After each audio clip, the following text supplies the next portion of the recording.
Perasaan bahagia dirasakan pelajar di kota Palembang, karena hari ini menjadi hari pertama mereka kembali mengikuti sekolah tatap muka, setelah hampir 2 tahun hanya melaksanakan proses belajar daring di rumah. Wali Kota Palembang, Haji Harnojoyo yang memantau langsung proses pembelajaran tatap muka hari pertama di kota Palembang, ikut merasakan kebahagiaan yang dirasakan para siswa.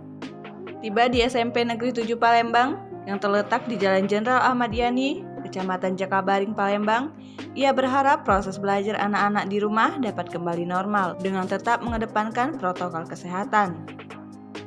Saat ini pembelajaran tatap muka terbatas ini ada 90 sekolah SD dan SMP yang sudah dimulai, di mana PTM ini akan terus dievaluasi dan ditinjau lagi, termasuk penambahan SD dan SMP yang belum bisa melaksanakan.